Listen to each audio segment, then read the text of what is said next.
Okay, I'm going to show you guys my custom Polar Express. This is my custom one. This is in a standard one that I can show you for a comparison. I ended up buying a new one for the Bluetooth parts, but I'll show you what's going on with my new one. Starting off at the front, one of the things I did was I painted the wheels. They originally have this chrome on the outside. So what that does is it adds a little more gray down there, and it's a little less shiny. There's quite a bit of chrome down there, and there really isn't any chrome tires in the movie or in the book. These are actually the original older version, and they've tarnished a little bit, which is kind of what I want. So those look a little less chrome than compared to what's going on down there. I've also deleted the whistle. The whistle is really dumb. It is the world's most fragile piece on the planet. And I've actually, when I bought this one, it was broken off. So I've actually drilled a hole, and I had a couple of these spare, but I'm going to resell this, and so I'm going to sell it with it off. But that thing breaks off so easy. It's why there's really no even reason to have it. So I've filled in that spot, and I just painted it black. Well, I'll be all right without it. The original bell. Coming back here, one of the major things I did was I added. I actually took the plastic from one of these shells that I didn't like, and I built a cab enclosure for this, and I added a bulb in here so that it actually glows, similar to the movie. If you actually look at the box here, I actually have the box. If you look at the image, it actually glows right there with the cabin, and it's like that on the book. It's never not glowing like crazy, and so I wanted to recreate that look with the actual train. The way I've set this up is this is designed to look like the movie, and so the movie never had numbers here, and the text was actually silver and not gold. The Lionel has 1225, which is December 25th, Christmas, and so we got the Polar Express. But Lionel is the only one that has these numbers on here. All of the movie stuff is just blank, and in the movie it's blank, and in the book it's blank. So it's supposed to be kind of a mystery train. You don't know what it is until someone actually says, "This is the Polar Express." It doesn't blatantly advertise that there's a number here. So it's kind of an unnumbered train, actually. It's supposed to be kind of a mysterious thing. So I've actually completely removed that number and enclosed that. One of the major things I did down here was I rebuilt this truck and put it back together, and I moved the pivoting arm from, it was right here, to about 3/4 of an inch back. So what that means is now, if I can put it back on the tracks here, what that means is I've moved this forward, so now there's a finger gap between the train, as opposed to the original is a 2-finger gap.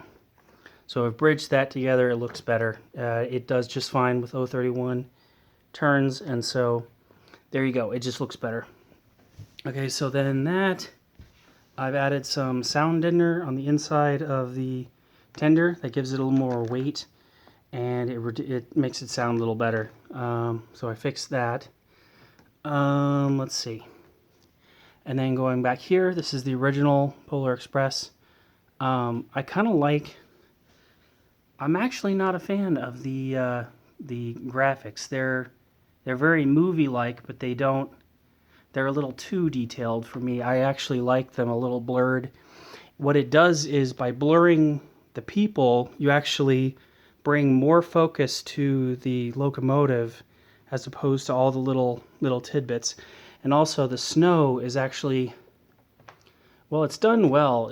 It's a little distracting, actually. The contrast between the black and the white is quite a bit. And then you have these footsteps, which I guess that's in the movie, but again, it's kind of kind of too much. I actually prefer the black roofs to the white roofs. I feel like the main focus should be up here and not back here. So yeah, I'm sticking with the original cars here. I've modified these a little bit. Now, if you've ever run these, you know that there's two little pickups for the center rail, and there's only two per car. So if there's any dirt or grime on your center rail, well, then you have flickering with the bulbs.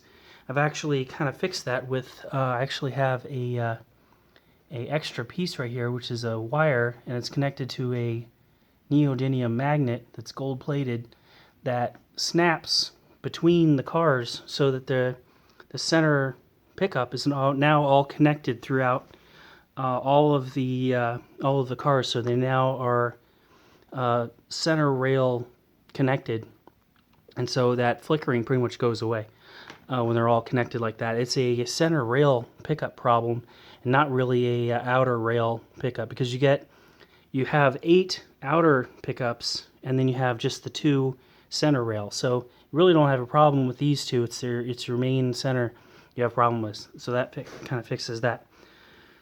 What else? I took off the.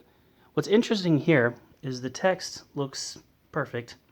They actually did a coat of silver before they did the coat of gold. So I actually took brake fluid and I rubbed it until I got the gold off, and then the silver was underneath, so I just stopped before I took the silver off.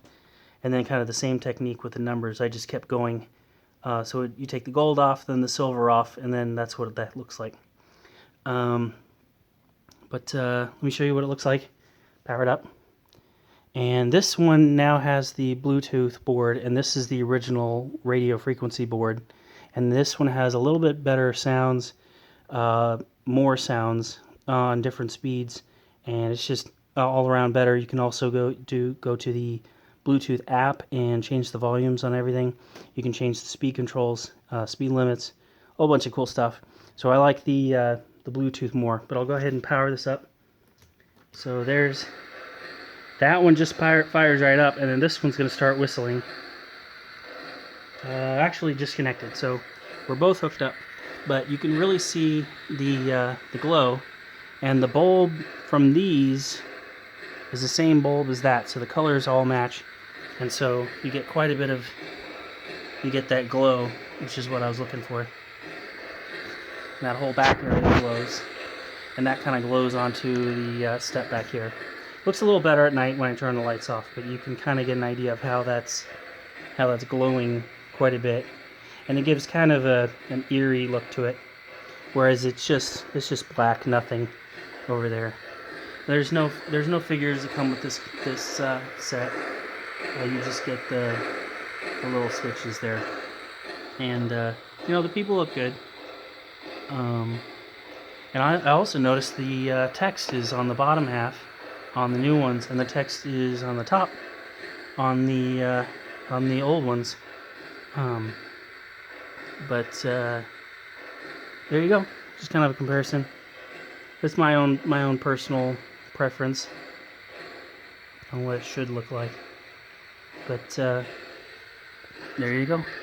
I can show you a little bit. I don't have any smoke fluid in them, so I don't think they're gonna smoke, but it kind of gives you an idea. Okay, there's a little smoke in that one. But there you go. That's pretty much it. Alright, thanks for watching.